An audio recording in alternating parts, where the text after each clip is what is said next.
But more importantly, we can change how, where, why, and how often we work. That flexibility, to me, is everything. It has literally been life-saving to me. When I was burned out and I changed jobs, it helped me to right the ship after burnout. Welcome to The PA is In, the show created by PAs for PAs, where codependency with your supervising physician is a thing of the past, optimal team practice is the future, and physician associate has taken the place of physician assistant as the professional title of choice. I'm Tracy Bingaman, and I'm obsessed with redefining what success as a PA looks like and what it feels like. Here you'll find the mindset shifts, systems, and processes I use to escape healthcare burnout and integrate my work into my life. Work-life balance is a myth, and an integrated life where you thrive professionally, not a balancing act, is the goal here. My mission is to help you to grow into a unicorn PA who loves their job, has abundant energy, time to spare, and work-optional financial freedom. The PA is in. Hey friend, and welcome back to The PA is In. I'm your host, Tracy Beeman. I'm a PA, career coach, business owner, mom, and someone who has now been practicing medicine for 13 years. That's right, 13 years. My career in medicine is now a prepubescent human being. Well, she's really a career. But if she were 13, she would be questioning herself. She would be talking back, suddenly slamming her bedroom door after stomping down the hallway, shouting at her mom. And instead of doing a deep dive or teaching, sort of expounding on a topic today, I want to do something a little simpler. I want to share 13 things that I have learned in my 13 years of practicing medicine. Not pretending that I have it all figured out, just honest observations from my experience as a PA who is 13 years into this gig, and an invitation for you to reflect on your own experience and the things that you have learned in your tenure practicing medicine. What have you learned? I'm sure there's things you have learned that I have not learned and that I still need to learn. Okay, let's get into it. Number one, I've learned that I could practice in almost any job or specialty if the people are good, the schedule works, and I'm respected and autonomous. The work matters. I think the specialty matters. I think enjoying the content matters, but the conditions matter more than we're taught to believe. Culture, schedule, trust, and autonomy, those are the make or break factors for me in choosing employers and in choosing positions. Number two, I've learned that the biggest legacy I'm leaving behind is at home, not at work. Patients will forget my name. My kids, my husband, my friends, they won't forget my presence, or at least I hope they won't. That doesn't mean that work doesn't matter, and I'm not making an impact on patients or on my coworkers or on the team or the culture where I work. It just means that that isn't the whole story, and there are so many people outside of work who are going to remember me long after I'm done practicing medicine and long after I'm gone off of this earth. Three, I've learned that practicing medicine is not a sprint. Honestly, I don't even know that I would call it a marathon. I think it's an Ironman. It's a triathlon. It's multiple disciplines, it's different seasons, and you do not survive it by going all out, all in, all the time. This is your reminder to pace yourself and be gentle. You're not behind, you're right on time. Four, I've learned that I will personally always be at risk for burnout. I'm predisposed. It's how my brain works, how I drive myself, how I care deeply. Burnout isn't something that I beat. It's something that I healed from and that I continue to monitor in work, in business, in triathlon training, in exercise, and in life.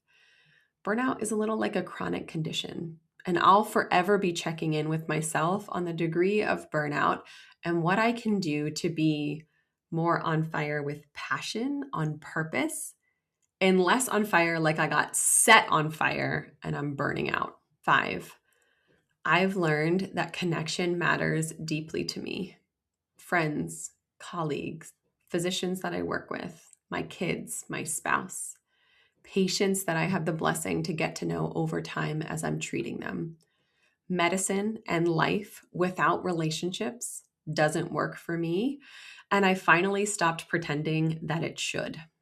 6, I've learned that mentorship and sponsorship matter, and that we can never forget to turn around to those coming behind us and reach out a hand and help them.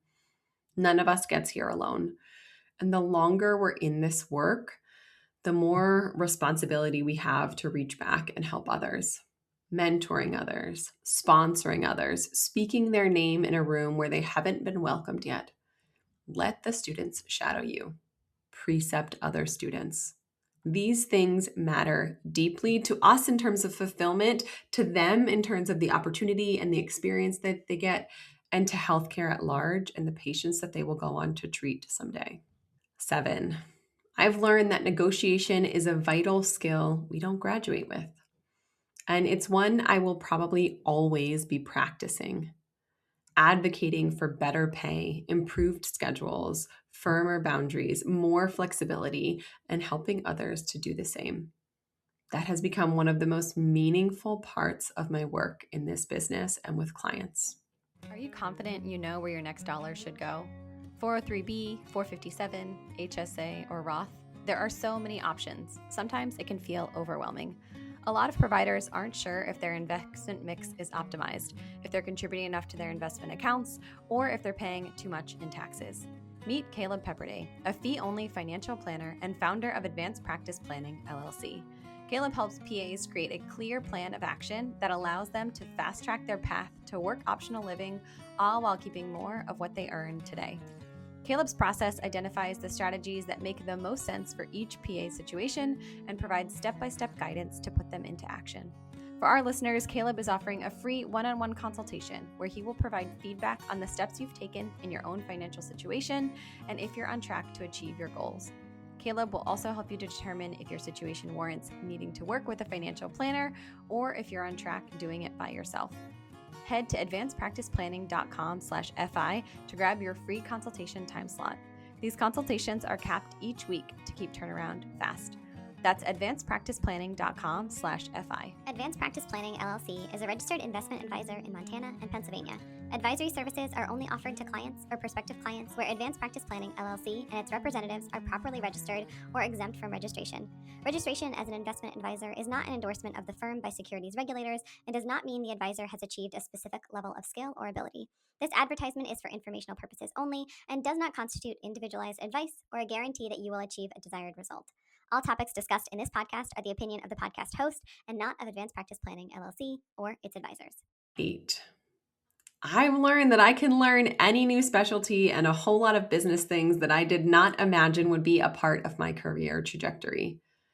When it comes to changing specialties, I've done it 3 times in 13 years, and I expect I'll likely do it again someday. Competence is learnable, and confidence follows. I already know how to take care of patients, how to chart, how to communicate, the content of the medicine, the evidence, the best practices for any new specialty. I feel like I can learn those, and so can you. 9, I've learned that being a PA means more than just the ability to change specialties over time. Yes, we can change specialties, and yes, that comes in very handy, and I have done it many times. But more importantly, we can change how, where, why, and how often we work. That flexibility to me is everything. It has literally been life-saving to me. When I was burned out and I changed jobs, it helped me to right the ship after burnout. 10, I've learned that the part-time practice of medicine still counts. It doesn't mean you're less committed. It's not less serious. It's not less fulfilling. It's simply doing something that you're passionate about for fewer hours. And that matters to me more in my home life and way less in my professional life. 11, I've learned that being a PA is only a part of who I am.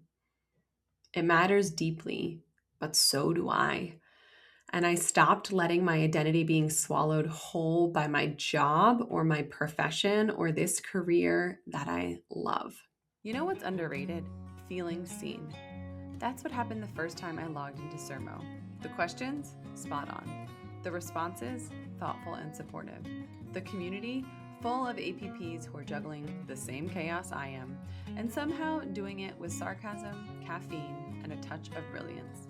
I've connected with fellow surgery PAs, given advice to new grads, and realized, surprise, we are all just humans practicing medicine in scrubs, hungry for community and doing the best we can.